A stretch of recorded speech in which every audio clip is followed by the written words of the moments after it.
All right, guys, welcome to this special closeout webinar, the follow up. How to master the art of the follow up and crush it in business and life.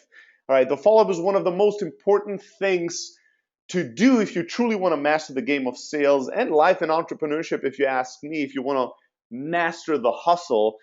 So, this is one of my favorite topics, and it's the single highest ROI piece of advice I give on a daily basis measured by the feedback I get every day by people emailing me the amazing results they were able to generate by amping up their follow up game and following some of my follow up advice.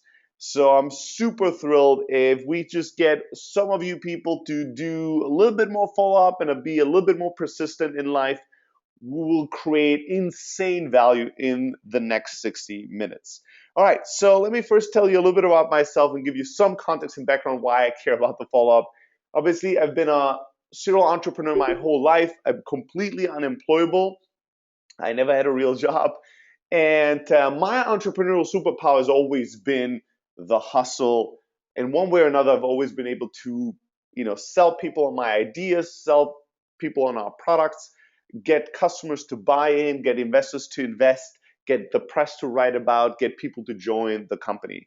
Um, more recently and more relevant to this topic, I started a company called Elastic Sales. And what we did with Elastic originally was we helped over 200 venture-backed startups in Silicon Valley scale their sales operations. We were the entire outsourced sales department for some of the hottest B2B SaaS companies out there. And in the process of doing sales for so many different companies, we learned a thing or two about how to do sales and how to do sales well, especially for startups and new companies. And we utilized the power of the follow up to create outsized results and returns for our clients. Now, from day one, as we were building Elastic Sales, we started also developing internal software, a piece of sales software that allowed us to outcompete our competitors, to make our salespeople more productive, and to scale sales at that level of complexity. And that piece of software eventually got named Close.io. Close.io was originally called our secret sauce and was just meant for internal purposes and use. But eventually, the software got so good that our customers started asking us if they could also buy the software, not just the services. We got our salespeople to show other salespeople Close.io and go, haha, you can't buy this software. This is only for people that work at Elastic. And we started getting salespeople giving us sales calls, trying to sell us on the idea that we should sell them our sales software. There's a lot of selling going on there. And so the outside market started showing us and signaling us that the software we built was pretty powerful and they wanted it. And eventually in January 2013, we decided to release the software, launch Close.io, and run it as a parallel small business in comparison to a big services business. And what ended up happening was that Close.io grew so fucking fast and within a year was a bigger business than Elastic, and we fully focused on it. And today Close.io is an insanely profitable, high growth SaaS business. We're one of the best, if not the best sales software out there, especially if you're doing inside sales, which means if you are doing a lot of emailing and calling, we're the best piece of software out there, and we're going to help you close more deals and make more sales happen. All right, enough about the background. Let's jump right into the magic of the follow up. Here's a little story I want to start the webinar with. 13 years ago, I was traveling through Thailand in Southeast Asia. And I was traveling with a special group of people. Those people were all hypnotists. And the group was led by a master hypnotist that is probably, one of the best hypnotists around the world. So this is a special group of people. We're about 20, 25 people that are all studying hypnosis. Don't worry, you're not going to get hypnotized today. It's not part of this webinar. And these people are all experts in communication, really interesting personalities and people. And we're traveling through Southeast Asia together. It's a pretty wild adventure. One day we arrive at a we arrive at a little town, and what we want to do is we want to go to the ocean and get and rent a little boat to get to one of the most southern islands in Thailand called Koh Lipe, right? It's a beautiful, tiny island, and there probably is like 30 people living on it, and we're super excited to go to this like little jewel on the ocean. So we go to this little town, and that master hypnotist is like, I've done this before. Let's get to that house. I think that's where the captain is, and we're gonna try to get and charter a boat to get to Koh Lipe. All right, cool. So here we are, 20 guys and gals. We're standing around in front of a house. We're waiting for this master hypnotist to rent the boat. And we're just standing there waiting. We just had lunch, and we're just like getting barbecued in the sun. And all of a sudden, there's a lady on a bike, and she sees us. She sees that there's a group of people that appear to be tourists, and she's biking over to us. And in the back of the bike, she has like a little stand with like fruits on it. So she bikes her bike with a mobile fruit stand in front of us. She jumps off the bike and she starts approaching all of us with a big smile, going, fruit, fruit, fruit, fruit. And she's waving her hands and showing us her fruits. And she goes, do you want some fucking fruit? And we all laugh and we smile and we nod and we go, yes, thank you so much. But we just had lunch and we're so full, and no thanks. We're really not in the market for fruit right now. So she just continues going on, fruit, fruit, fruit, not giving a fuck about us rejecting her in one way or another. Eventually, the master hypnotist comes down. He approaches the group. He says, yeah, this was the wrong house. It's the other house a few houses down. Let's just get over there and I'll go in and I'll try to get us the boat. All right, so we all walk down, a block or two. He walks into this new building. And what do we see? The fruit seller lady jumps back on her bike and she follows us on her bike. She stops right in front of the group. She jumps off the bike again, and she again approaches us going, fruit, fruit, fruit, fruit. We all start laughing again. Ha ha ha. Yes, we can see there's fruit. We totally get it. We appreciate your hustle, but thanks, but no thanks. We're so full, we really don't need any fruit. Eventually, the master hypnotist comes down again out of the building and goes, guys and gals, I booked us the boat. The boat is that blue boat over there. Let's go and stand over there. He said he's going to be over in 10 minutes and we can get started to get to Koh Lipe. So we all walk over there to the boat. What does the fruit seller lady do? Exactly. She jumps back on her bike and she bikes right in front of the group again, in front of the boat, jumps off her bike and does the same routine, looks at us with a big smile and starts hand waving and going, fruit, fruit, fruit, fruit. And eventually, one of us goes, you know what? It's a 3-hour boat ride. Fuck it. I'll buy some fruit. And then the next person goes, you know what? Maybe it's not a bad idea. I'll buy some fruit too. And eventually, everyone buys fucking fruit. Everyone, 25 people, we all buy fruit from her. An hour later, we're on a boat, a little boat, shaky boat, on the way to this little island, and we're all eating fruit, looking at each other, going, fruit, fruit, this was an amazing idea. This fruit seller lady knows the secret of the follow-up hustle, and she realized in one way or another, consciously or subconsciously, that it doesn't matter how well you communicate. It doesn't matter how influential you are or how persuasive you are.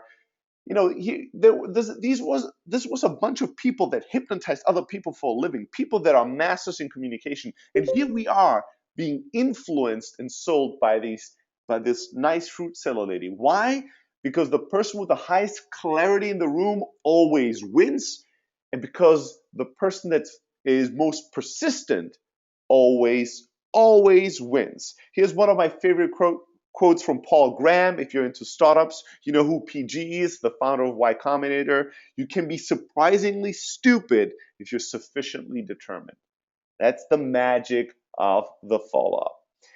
So I've told this story plenty of times, but I'll summarize it again for those that haven't heard it before. A lot of times when people want me to tell them what kind of a magical result I've been able to create through the power of follow-up, I tell them about the time I followed up with a billionaire over 48 times before I got him to invest in our company. And here's the whole magical rundown, step by step, of what happened. We get an investor to invest in us, and we ask him to connect us with this billionaire guy. He says, yeah, I'm good friends with him. I'm more than happy to send an email. He sends an email, and that billionaire guy replies and goes, yes, I'm happy to meet. This sounds interesting. I respond and I go, oh, this is so exciting. How about meeting Tuesday or Thursday at this or that time? Silence. I send another email. Silence. Another email. Silence. 48 emails later, you know what his reply was? Steli, thank you so much for the follow-up and the follow-through. I had a big crisis going on. I had to leave the country and go overseas. This and that happened. I'm back. Can you make it tomorrow at 1 p.m. to my offices in San Francisco? I made it, and he invested. That's the magic you can create by just being persistent and following up no matter what happens until you get a result. Now, my follow-up philosophy is very, very simple. I never, ever, ever, ever stop until I get a result. Yes is good, no is good. Maybe or silence isn't. And that's, by the way, that what is crushing startups is typically not that they're getting a lot of bad results. What crushes and kills startups is not that they're getting too many no's. What crushes startups is that they get too many maybes, is that they're living in that maybe zone, that I've emailed them, they liked it, and now I don't know what's going to happen next. Oh, how is this big deal coming along? Kind of good. They're talking about it internally. We're waiting to hear from them. I'm really hopeful that shit is what's gonna kill your startup. If you get rejected by everyone, that's not a problem. If you get a no from everyone immediately, that's awesome. You know what that means? Shit, what we're doing isn't working. Let's completely change what we're doing. That's a clear result. If you're getting a yes from everyone and everything is going well, that's obviously amazing. The thing that kills most startups is that they live in a zone in between the yes and no. They live in a zone where there's no clear result. And that is going to kill you. The fortune's in the follow-up, because the follow-up will generate results, outcomes, yes or no. I really don't care what I get. If somebody tells me no, I'll stop following up with them. But until they do, I will never, ever stop following up. If you just follow this simple rule, I guarantee you, I'll bet you any amount of money you want. If you just follow this simple rule, it's not rocket science. If you just start following up with people indefinitely until you get a response, you will generate results in your life and in your business that you only dreamed of yesterday. It's as simple as that. Now, why are most people bad at this? Why do I even have to tell this to people? Why do I have to give webinars about following up? Why isn't this so simple and so obvious that everyone does it? It's very simple. It's two things. It's really just one thing, to be honest. It's fear. It's as simple as that. We are all afraid of being rejected. And every time we send an email and we don't hear back from people, we feel more rejected. And people don't like to be rejected. We all don't like to be rejected. So what happens as a result of that is that once we send one or two emails, we're like, we can't take any more this silence, which really translates into direct rejection, and we stop. We all are afraid of being rejected. We all are also afraid of being, somebody that's needy. Like, we all have egos, and our egos want us to look great and be amazing and be cool. So we don't want to seem desperate and needy. We don't want to be annoying. And because we try to avoid all these negative things, we don't want to keep following up with somebody because we think we're now an annoying and needy loser. All that is bullshit. Because what that implies and what that needs to exist is some form of mind reading. You need to take the silence you're getting when you're emailing somebody and And I'm gonna address what I told to that billionaire, how many times I emailed him in a second. So these questions are really good ones, guys. I see them coming through. I'll address them in a few slides down the line. So the reason why we're afraid of that rejection, the reason why we don't want to be annoying and all that is because we take that silence and we make up a story in our mind that's bullshit. When you get silence from somebody that you're following up, your story is probably this person doesn't like me, he or she thinks I'm ugly or stupid, they don't like our idea, they are arrogant, how dare them not responding. You make up some fucking story in your mind. I'm not a mind reader. I don't make stories up in my mind. You know what my hypothesis is? When somebody doesn't reply to me, they're busy. They have something better to do than reply to all my fucking emails. We might have had a good conversation. The reason why they're not responding right now is something happened, maybe in their life, maybe they're sick, maybe with their family, maybe in their business, maybe there's a crisis, something. They got busy with something else, and I am not the highest priority in their life right now. And that's fine with me. I'm going to take it up in my hands, and it's my responsibility to manage this relationship until they get a chance to respond. That's the story I have in my mind. They don't reply, they're busy. That's as easy as that. I told you guys about like all the amazing feedback I get from people telling me the amazing shit they're able to generate in their life by following up. We're actually putting together a book. It's going to be like hundreds of stories of people making magic happen by just following my follow-up advice. I'll just share a few ones here in the middle with you guys to just increase your belief in this and make you realize how something as simple as this could make a difference in your life. Here's Nathan, who's a YC founder, who responded and commented on one of our videos saying, hey, on the 12th follow-up, I got a meeting scheduled with a potential customer that had gone silent. Also, a back channel request through an existing customer got me an intro to a potential customer in a new market. Thanks for the motivation and the kick in the ass. And I met Nathan a few weeks later in person, and he told me they closed a 6-figure deal by just keep following up with their prospects. Here's another case study. Steli's philosophy on following up sent me back to a significant prospect that had gone very cold. A mix of 41 emails and voicemails later, I got my response. And the response was, you win, let's connect at the trade show. Long story short, they're onboarding this month as a customer. I could go on and on. People tell a story about how they got press articles, how they got investors, how they got customers, how they convinced somebody to join the company. You will create magic in this world if you just keep following up until you get a result. As easy as that. Now let's talk about some tactical nuts and bolts stuff about this. What should be your follow-up frequency? So because somebody also in chat asked, hey, Steli, how many times did you follow up? How often did you follow up? Was it via email, daily, weekly?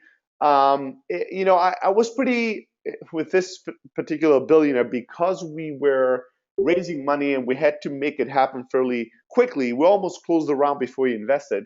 I follow up a lot, and in general, the frequency that you want to have with this stuff is that you want to follow up very frequently at the beginning, and then you want to broaden up the frequency over time. So as an example, if we just had a good meeting, a good conversation, my next follow-up could be today, and then my next follow-up could be a day or two later, and then the next follow-up is like 2 or 3 days later, and then a week later, and then 2 weeks later, and then a month later, and then after that, maybe every month, maybe every 2 months, and eventually it could be every quarter.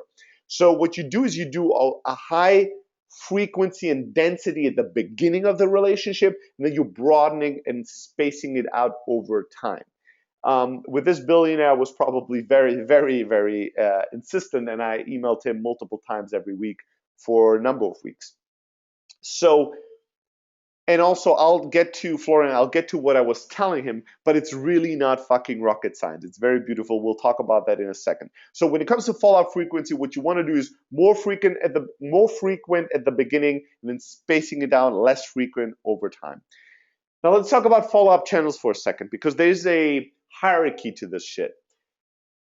If you take email as a follow-up channel, the beauty of email is it's very unintrusive. So it allows the person to either read it or not, respond to it or not, delete it or archive it, or snooze it. It gives all the power to the person how and when to respond to it. It's it's in their inbox, and the inbox is usually pretty full, so it's not the most intrusive in your face medium. Email is probably the medium in terms of follow-up that you can use for the highest level of frequency and the longest period of time. So you can send somebody 48 emails over a few months. That's totally fine. It's very aggressive, but it's fine. But with email, so email allows you to do the highest level of frequency over the longest period of time, but it's the least urgent channel. So what I mean by that is that if you don't have urgency, if you don't need somebody to respond immediately to what you do, if there's not a deadline, email is probably the right channel.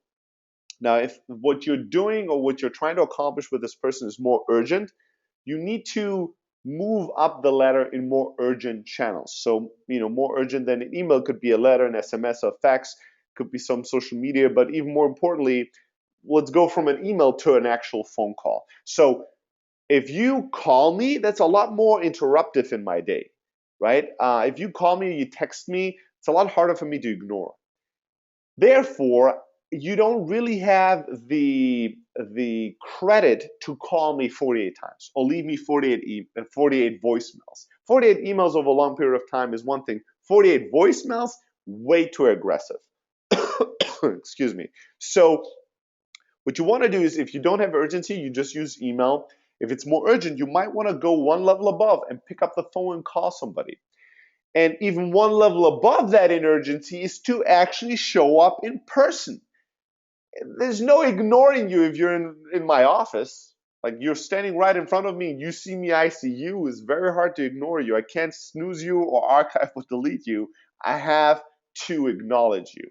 So in person is the kind of the most disruptive, the most the most disruptive channel to do a follow-up. But it's also the one that you can use indefinitely or with high frequency. So obviously you can't show up with somebody 48 times, in front of their house without being arrested. Exactly. It's kind of stalking, right? So if you showed up at somebody's office 48 days in a row, it might get you in trouble.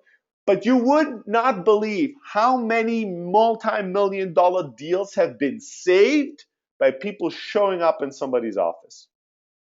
Like, the Sam Altman, who's currently president of Y Combinator, he was running a startup, and he shared the story once where they were working on a multi-million dollar deal for months and months and months, to then, in the final few days of the deal, get an email from the customer saying, you know what, we're really sorry, we decided to go with your competitor. And they were crushed for half a second. And then you know what they decided to do?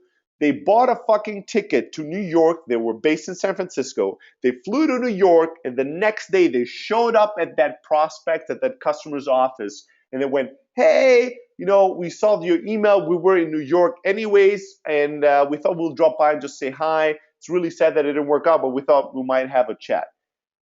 What happened? They got invited in. They sat down. They had a chat. They discover what the customer thought and why the customer thought they needed to go with a competitor. They addressed that concern. They went into a deep technical dive.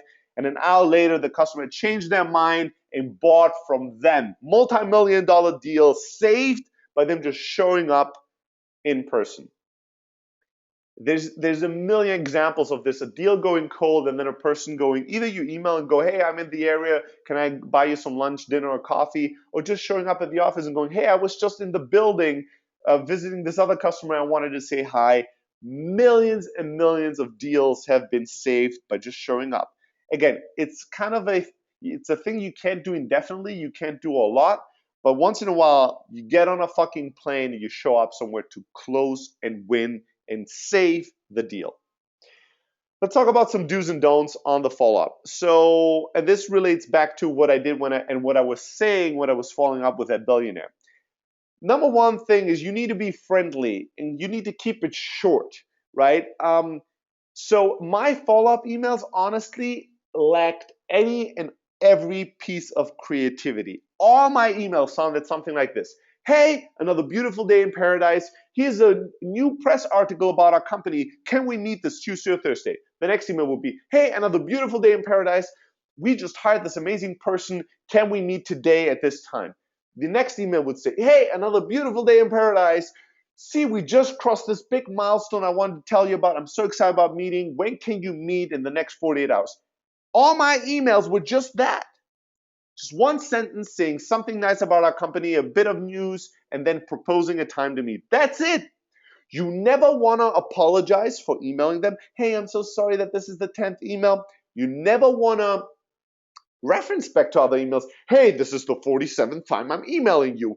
I don't know if you read any of the 47 emails, but if you haven't read any of my 47 emails, I thought I will send you the 48th email. Like, shut the fuck up. You're wasting time. Just tell me what you want. Just get right into it. Be friendly, be nice. Don't make me feel guilty.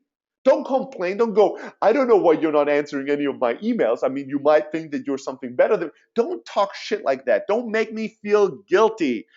I probably already feel guilty and bad because I know I should reply to you. I know you're a good person. I know that I had a meeting with you and promised you a deliverable or a decision or something.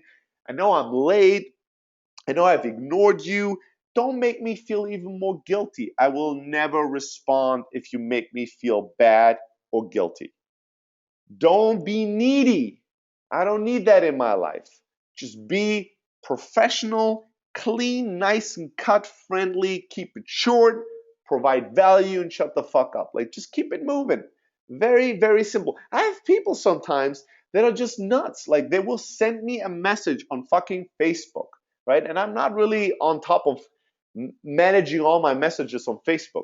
So I get a message from them on Facebook that's like, hey, Steli, I'm a big fan. I really need your advice about X, Y, and Z.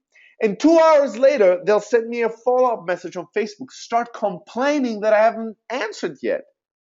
They'll go, oh, Steli, it's outrageous that you haven't responded yet. Do you think you're a star now just because you have a podcast? And I'm just like, Jesus fucking Christ, dude, give me a break. Maybe I'm not 24/7 reading my Facebook messages. Maybe it's not my fucking responsibility to answer your message within 2 hours. Give me a fucking break. You know, the most like guaranteed response to somebody that approaches me with this level of aggressiveness and neediness and trying to make me feel guilty, you know what my response to all that shit is? I delete the message. I don't need that in my life. I don't owe you shit. I want to help you. I want to respond to you, but I don't owe you anything. So don't make anyone feel guilty because you follow up 10, 20, 30, or 100 times. Just keep it clean, cut, friendly, and nice, short and simple, and you'll get good responses. Some people ask me, what do you do? Do you follow up when somebody tells you no? And the answer to this is really, it depends. I think first and foremost, all of you need to worry about following up more. If you don't want to follow up indefinitely, if you can follow up indefinitely, magic will happen in your life. Until you get a yes or no. If you get to that level, you are above the rest. You need to realize you're now running a race where no one else is running. You are going to win. If I can convince you of doing that, we already made this a special hour in the universe. We created an insane amount of value for the world. Now, what do you do when somebody tells you no, and should you follow up then even in that case? You know what? That's black belt shit. That's like when you already have your follow-up game down to a T and you're always persistent and you always follow up. Yes, let's have that conversation, but I don't want you to worry about that first.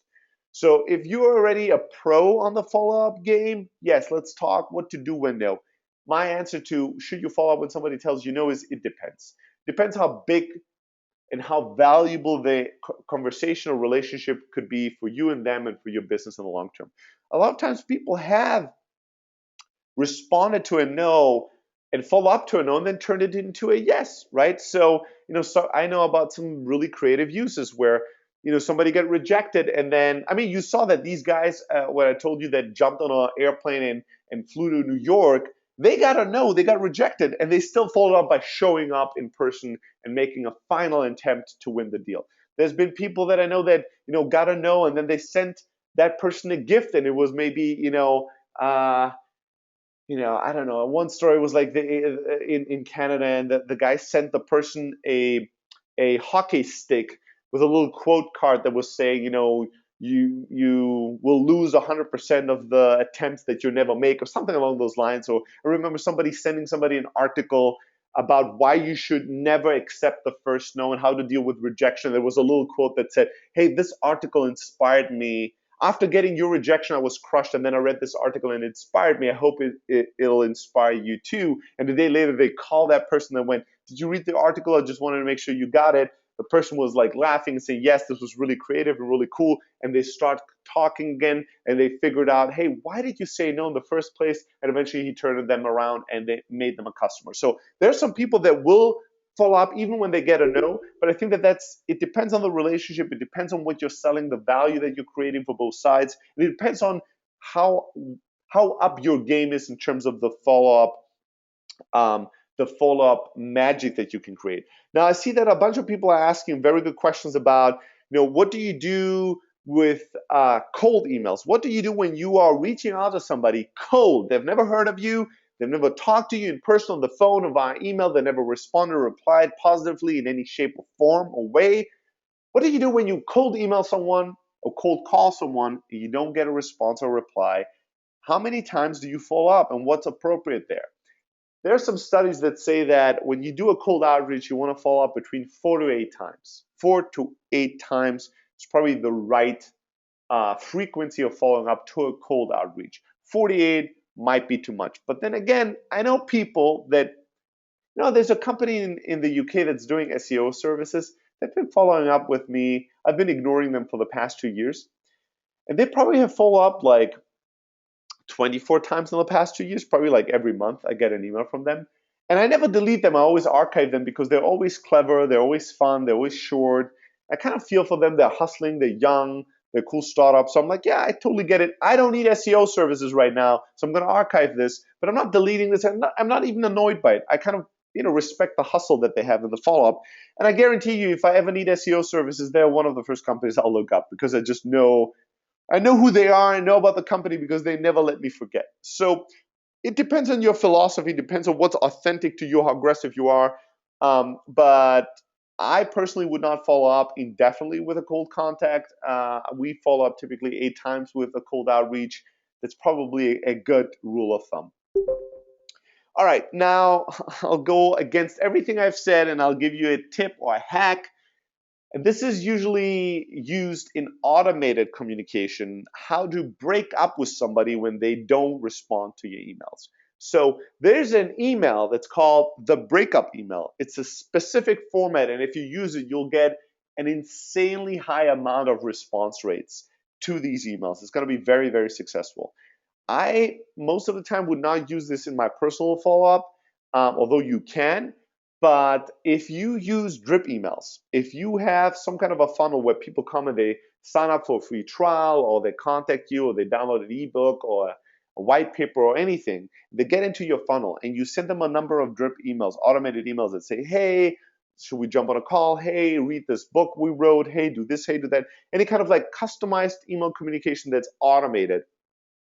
What you want to do is you want to have a breakup email at some point when they don't respond. And here's how that breakup email goes. And a lot of the biggest, and most successful B2B SaaS businesses are using this email template because it works.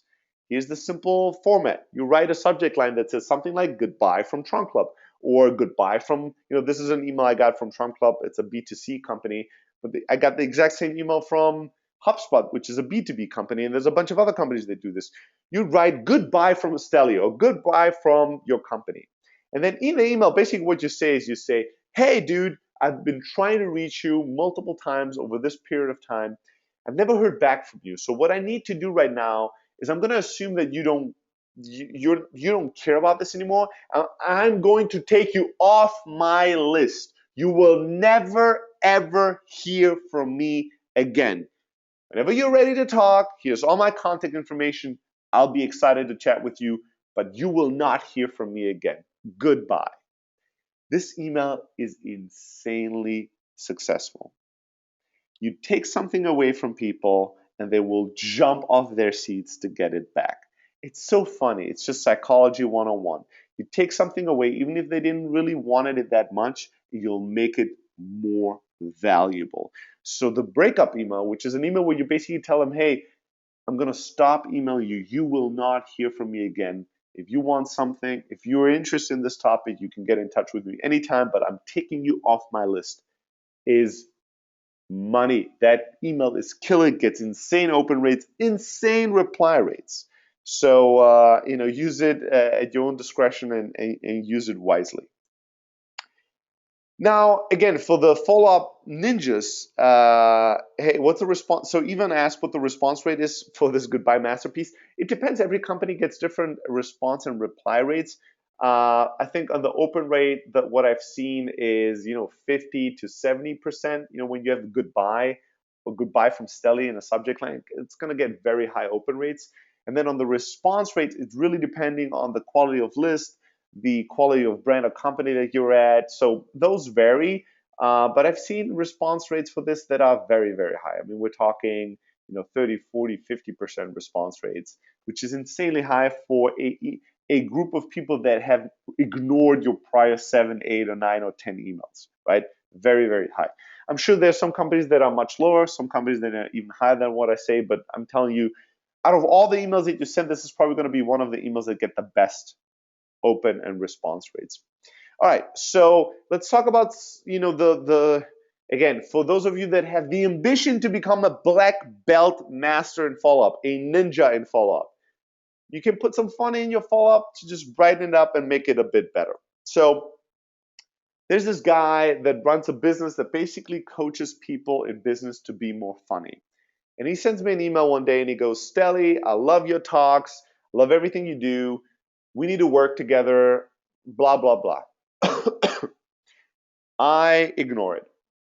I get another email from him that says, haha, I know that you're ignoring it to test if I'm really good at follow-up. I'm reading all your shit, Steli. I am going to follow up forever. You can't shake me off. I got this follow-up thing down.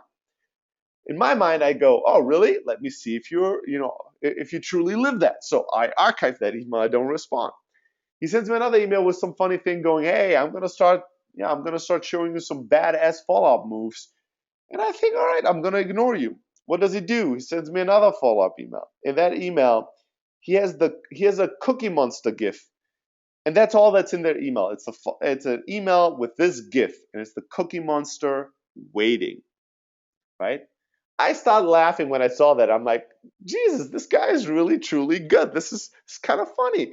All right, archive. I'm thinking, hey, let's see what else he can do, right? He's been pretty creative so far. Let me see what else he can do for me. After this GIF, he sends me another 1 or 2 GIFs. One is of a haywire that's going through an empty town. There's something else. There's just some funny GIFs that are basically communicating to me, dude, I'm waiting. Please give me a reply, right? All funny, all good shit. I'm saving everything. I'm laughing. I'm like, all right, I'll still keep ignoring this guy to see what else he can teach me. Then the next thing he does is he sends me a video, right? He says, hey, Steli, since you're not replying to any funny GIFs or any messages, I made a video for you. So I'm like, all right, I'll check it out. I click on the play button. And it's this dude, right? And he starts talking. He's like, hey, Steli, it would be really great to get a response from you. I've been following up for this time. I really think we should do something together. Come on, my man, blah, blah, blah. And while he's talking, I'm thinking, all right, that's not that creative. I mean, okay, you made a video. I watch it. I appreciate it, but it's not that good. And the moment I think that, left and right, there's 2 guys showing up with guitars, and they start singing in the video. And they're like, oh, it's the follow-up blues. Oh, it's the follow-up blues. And they sing this follow-up song, right? And I start laughing, and I think, oh, all right, this is much better than what I thought. Excuse me. But then I'm thinking, how did they do this? And I'm thinking, they didn't just do this for me. So now I'm thinking, oh, they created this follow-up song.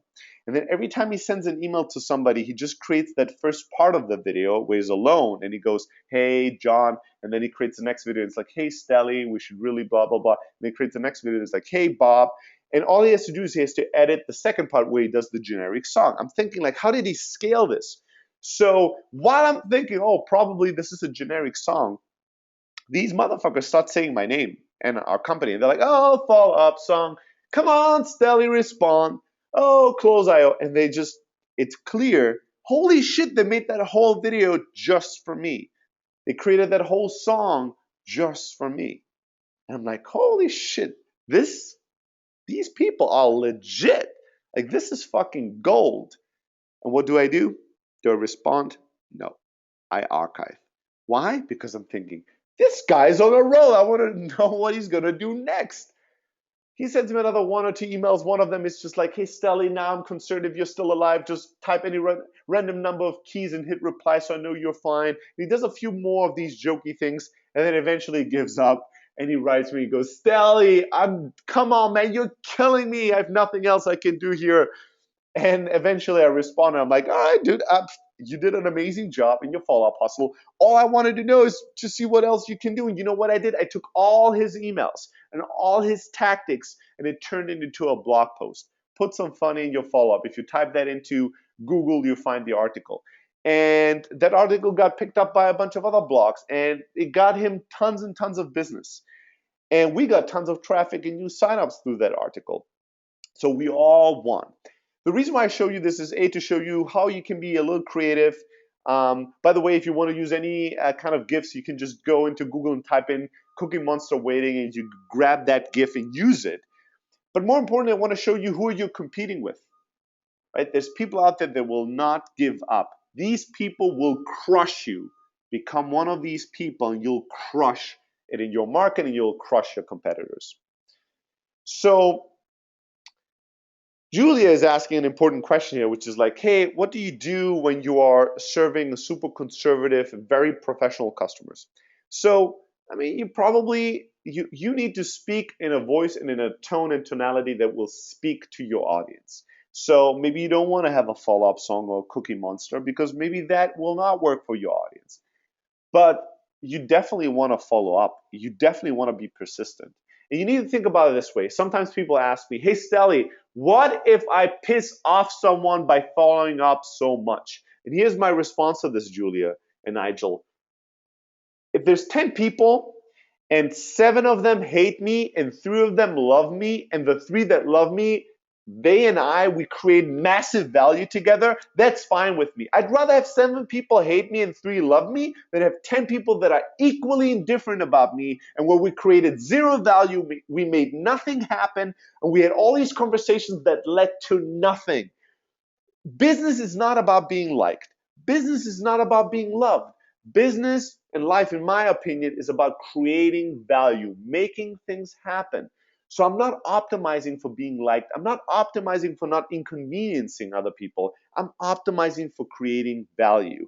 So, maybe in your audience, 48 follow-ups is too much, and this is probably true for many audiences. Maybe 4 or 5 or 6 is the max that you can do. I don't know what the right number is, but I challenge you to challenge yourself and try to double or triple the amount of follow-up that you would usually use and see what kind of results you get. And please, when you look at the results, look at them holistically, not by, did I piss anyone off, but by, hey, I kept following up with these 10 people. 3 of them responded and we made the deal happen. 5 of them said nothing, still ignored me, and 2 of them told me to piss off and that it's unprofessional what I do. And then compare that with your prior results where you didn't follow up with any of those 10 people and you generated 0. Maybe in your world, if you looked at those numbers and you say, well, if I piss off 2 people and 3 people make business with me, that's still not good because I don't want to piss off anyone. If that's the case in your business, in your market, then that's an unusual situation.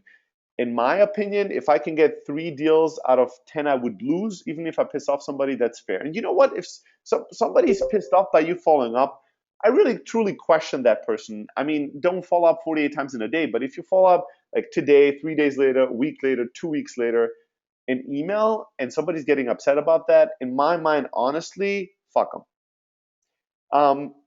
So let's take the next one. And I really, truly appreciate the question. I think it's a really, really, really important question. So I'm really happy that you're asking it, Julia. So the next follow-up question that you have on that is, we want to hire, it's not really, well, it's partially a question. Like, how do you hire someone that's like me? All right, so that's a tough question. That's a question of like, how do you hire the right type of salesperson? I don't know. It's tough. It's tough like anything else out there. First, you might not just want to look for quote unquote salespeople with a sales career, but look at anyone and everyone out there that's persistent, that has a high tolerance level for pain and rejection. You want to look for certain personality traits, and a minority of people out there has it, even if they're not in sales. Just go and look at anyone out there that you know that's kind of the most like me in that sense. Maybe it's a cousin, maybe it's your grandfather. Anyone and everyone goes. Doesn't have to be somebody professional in your market. Anyone that you know that's really persistent, that's really not afraid of rejection, that's really hustling, and ask them who else they know that's really out there and hungry and hustling, and then ask them. And you just, through referrals, you get to know more and more of these type of people, and you're going to be able to find somebody that eventually, hopefully, you can get to join your team. Yeah, there you go. Vaso is a good tip. Just reject everyone, and the people that keep persisting might be the right people to join your team. That's not a bad piece of advice. All right, so here's a few goodies before we do more Q&A, and you guys keep the questions coming. First of all, I've written a book up on sales for startups. There's a discount code for 50%, but I don't feel like giving a 50% discount code today. Let's make it a 100% discount code. I want to give you this book for free if you don't have it. If you already have it, I'll give you something else. Just shoot me an email at steli@closeout, and I'll find a goodie for you. Maybe I'll send you some chocolate. Maybe I'll send you something else. Send me an email, steli@closeout.io, and I'll give you some little gift as a piece of appreciation for free to get things rolling. Also, just 2 weeks ago, I launched something completely new. If you go to salesmotivation.close.io, you put in your email address, what you can get is every morning a 1-minute video from me giving you a quote as well as an action item to help you motivate yourself and help you crush your sales day. With thousands of people already on the email list, people seem to love it. Please make sure to check it out, salesmotivation.close.io. Put in your email, and every morning, 7 days a week, forever, I'm going to send you a 1-minute video to motivate you and help you, inspire you for your day. And then last but not least, if you're a fan of podcasts, you want to not just hear myself coming from a startup and sales perspective, but listening to the opposite end of the spectrum, somebody that's more introverted, somebody that's smarter than me, more experienced, and somebody that's coming from the marketing and sales perspective, go to thestartupchat.com and make sure to subscribe to our podcast. It's Heaton Shah, co-founder of Kissmetrics and Crazy Egg, and myself chatting about business and life. We're very tactical, from like how to do sales and marketing for your startup and how to create content. We're talking about topics that almost nobody ever talks about, like how do you deal with death when you're in a startup? What were our darkest moments as entrepreneurs? Like, we're talking about some real deep shit that you don't hear a lot about out there. So make sure to check it out if you haven't already. All right, let's keep going with Q&A time. So we have another 10 minutes. If you want to, if you got everything you needed out of this webinar, you want to go back to crushing it, go ahead and crush your day-to-day and have an amazing time. If you have more questions and want to discuss things, just put your question in chat. I'll go through them one by one. I'll hang out at least for the next 10 minutes and answer as many questions as I can. All right, let me go scroll up and see, what's the first question or comment I can pick up on. There you go. Vaso says she gives the interns the book to read in their first week. That's not a bad idea. I've with tons of customers that their whole onboarding process with new sales hires is they give them the book, they give them a bunch of our talks and webinars and content to read, and they put together kind of a training plan based on the content that we generated. Not a bad idea. Hey, Miles, appreciate the kind words about the podcast. You're awesome. I really appreciate it. All right, so here's a question from Miles. Any best practices for triangulating on the decision maker within large organizations? So is the question here, how do you get to the decision maker in large organizations? How do you get to that person? Figure out who the right decision maker is. Yes. So yes, I do have some. I do have one simple hack. There's many, but I'll share one of the more popular and more successful ones. And this is another book. If you guys haven't read Predictable Revenue by Aaron Ross, you might want to go out there and get that book. But here's a simple tactic. What you can do if you are approaching large organizations and you want to find the right person in there, what you want to do is you want to reach out very, very high in the ladder and ask for a referral down. So what do I mean by that is you can go and email the CEO or the CMO, like some super senior high level executive in that org, there's a quick email that you can write that just basically is, can you put me in touch with the right person or point me to the right direction? And in that email, all you say is, hey, dear CEO, what we do in a sentence is X, Y, and Z. I think this would be an amazing fit for your company. Can you put me in touch with the person that's responsible for X, Y, and Z? Thank you so much. And you'll be amazed, on average 30 to 40% of the time, you'll get a very high level executive to actually connect you with somebody down the line in the org chart. And once you get a referral down from the org chart, once the CEO sends an email and says, yes, John is our project manager about this and he should be the right person, your chances of now knowing who the right person is, but also then getting that person's attention is dramatically higher. There's a whole book that revolves around this tactic and strategy. It's called Predictable Revenue. and Aaron Ross really wrote it. Breakthrough Email is an email that uses that template. That template has been used and propagated many, many times in many different ways. But it's very simple. It's basically just like, hey, here's what we do. Who's the right person to talk to? It's very, very simple. So it can be an effective way to get to somebody in a large organization. So take that as a tip. All right, next question. So you figure out the right decision maker. Next question from Jonathan. Best copy follow-up for driving users to sign up for trials. So Jonathan, is the question, how do we get someone that we interacted with to now sign up for a trial if they haven't already? Please clarify the question. I'll try my best to answer it. Just want to make sure that I answer the right question. In the meantime, I'll just go to the next question. Amit says, what's the best way to find phone numbers for people you probably only have emails for? Data.com. I don't know, my man. I mean, this is a tough one. Phone numbers is tough. Yes, you can go to some like data.com or Hoover's or some like database site and try to buy the phone number. You need to just have realistic expectations. Data.com, I don't know the exact and most up-to-date numbers, but last time I used it and last time I heard about it from other people, 30 to 40% of the data in those databases is obsolete or late. Like, think about it. Somebody puts in a contact in data.com and they get a credit which allows them to get a contact for free. A lot of people do this, but these people now, you have a business card and you put it in, and that person has moved on to a different business or different position.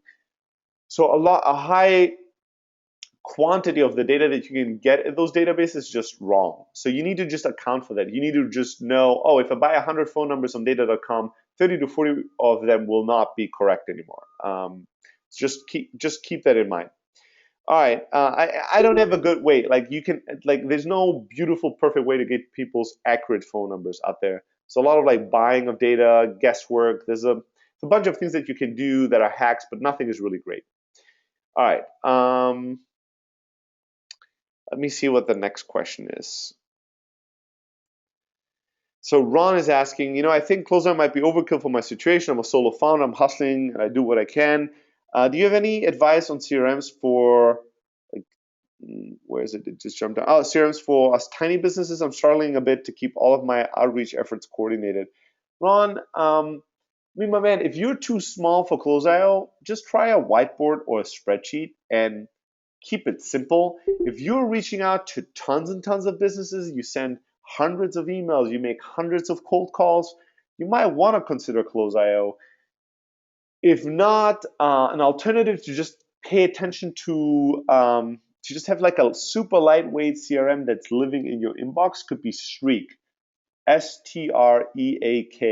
It's a Gmail plugin. You might want to check it out. It might be, if a whiteboard or a spreadsheet is not complex enough, then Streak might be your next best option before Close.io. Check it out. Right, Erin is asking, Erin is telling Ron, hey, I use Insightly. It's very user-friendly, always adding new features. Yeah, I heard good things about them. All right, mostly, so Jonathan is clarifying the original question, mostly cold but qualified audience first interaction, meaning cold emails to drive their call to action to sign up for the trial. I don't know, my man. I don't know, Jonathan, if writing cold emails, if if the conversion you want to accomplish in a cold email can be to get somebody to sign up for a free trial. I usually the cold campaigns I've seen where people send cold emails trying to get people to sign up for a free trial have been bad. Now, if you wanted to do that, you wanted to give people some kind of an incentive to do it now, not later. So you wanted to send them an email and go, hey, just today, it's expiring tomorrow, you'll get a 60-day free trial versus a 14-day free trial. If you sign up with this specific link, it's expiring in 2 days. Like, you would want your email to say something that incentivizes people to take action right the fuck now. Because if you send me an email and you go, hey, this is what we do, I think it will be a really cool product, here's a link to allow you to do a free trial, I'm just gonna go, oh cool, I'll check it out later. So I don't know if I would use a cold email to get people to sign up for a trial. If I try to do that, I would make sure that there's some incentive and some urgency in it. All right, let me see. Next question. So what do we got here? All right, Nigel is giving out some shout out to Close.io. Appreciate that, saying it's great, guys. Does most of the data entry for you. I know it's twice the price, but just do it. My man, I appreciate it. And we have thousands of customers. All of them are seeing immediate results and jumps in terms of their close rate, in terms of the quantity and quality of outreach they do, and as a result, the deals they close. So yeah, check it out. If you need anything or if you have any feedback regarding Close.io, send me an email directly to me, steli@close.io. Let's chat. All right. Amit says, we deal mainly with professional teachers. Do you have examples of toned down, more professional follow-up than the funny biz example? Amit, just don't be funny. Just in your email, just go, let's say you send a follow-up email and you say, hey, it was great talking to you the other day. When can we talk this week? And they don't reply to you. All I want you to do is to reply to that email and go, hey, how about this Tuesday or Thursday, 3 or 4 p.m.? When they don't reply to you, all I want you to do is reply to that original email and go, hey, I hope you're doing well. How about this Wednesday? What would be a good time? They don't reply to you. All I want you to do is reply and go, hey, how about next week, this or that time? That's it. That's all you need to do. Clean cut, simple. Just keep offering times, keep following up. You don't have to be funny. You don't have to be funny in a way that's cool for teachers. Just don't be funny. All right, next question. All right. So Miles. So another question. ThoughtApp or Yesware for outbound email campaigns? Unless you're using something else at Close.io, which I would like to learn more about. We started with Yesware, but running into some issues with their tech. Yeah, I mean, both Yesware and ThoughtApp are cool. If you're running into issues with Yesware, chances are that ThoughtApp is going to create similar or even worse issues. I hear better things about Yesware than ThoughtApp, to be honest, in general. We are using something else for Close.io. There's a third-party app that's developed to be able to utilize Close.io to do the exact same things as with Yesware and ThoughtApp. Miles, just shoot me an email at steli@close.io and I'll let you know about it. We'll talk about this offline some more. All right, next question. Sid is asking, Steli, just wondering what your thoughts are on the best strategies for combining inbound marketing and outbound sales. Let me deliberate on that question a little bit. So, what my thoughts are on combining inbound marketing and outbound sales? I don't know. I don't really know what you mean. I mean, so Close.io is all inbound marketing. Like, all we do is we create tons and tons of content. It's word of mouth and content that gets people to us. And once they sign up, we send people tons of emails. We call our signups. We sell them once they're in our funnel. But we're not doing any outbound sales. We're not reaching out to people. If you wanted to combine inbound and outbound marketing and sales, I mean, one thing that you might want to do is just in your outbound sales, use your content if it's really fucking good. So you might want to be doing, if you know that your content is so, like our content is good enough that we know if you start reading our blog or our content, within 3 to 6 months, you're going to trial Close.io. So sooner or later, you're going to try our product once you're in our content funnel. If you know that, you might want to do an outbound campaign where instead of just trying to sell them immediately to your product, you sell them on your content first. So you reach out to people and you send them an ebook, a white paper, a webinar link. You make them to subscribe to your blog or something else. You get them to connect to an article, and then you get them into your content machine, and eventually they turn into an inbound lead. That might be kind of a strategy that you want to use in combining content marketing and outbound sales. But besides that, I don't know. I think inbound marketing, inbound sales is one group, outbound sales is another. So yeah, I don't know exactly how I would combine those two. Let me know if you have any follow up to that question on my little random rant about it. Right, guys, we are actually running out of time. I need to jump off to another call. I hope this was useful and valuable. Please shoot me an email, steli@closeout. Let me know about feedback about the webinar, if you liked it or not, what could be done better. Let me know if you have any other questions we were not able to address in this webinar. And if at any point there's anything I can do to help, reach out, let me know. It's my honor and pleasure. Until then, go out there and crush them. Oh, before I let you guys go, I saw Ron has one last question. Let me quickly address that before I jump off to my next call. All right, Ron. Let's quickly do this. When doing cold outreach emails in which you include a link to a piece of good content, should you send them to a landing page or send them to the content directly? It depends. It's a good question, but it depends. It depends what kind of content it is. It depends how good that that organic content page converts. If you have a lot of like opt-in options in your general, let's say blog post page converts really well, then just send them to that. If you don't, then you might want to have kind of a gated page. But usually, if you have to think about it, if you're reaching out to somebody cold, they didn't ask you for that email, they didn't ask you about your company, they're not interested. You don't want to gate the content. You don't want to say, hey, I really think you should read this, and then click on something. It's a landing page that says, give me some information before you can get to the content. So you want to make sure that it's ungated. Besides that, I don't know. You want to maybe A/B test the landing page versus the organic blog post page and see what converts better. All right, guys, go out there and crush them. Have an amazing day and talk to you very soon.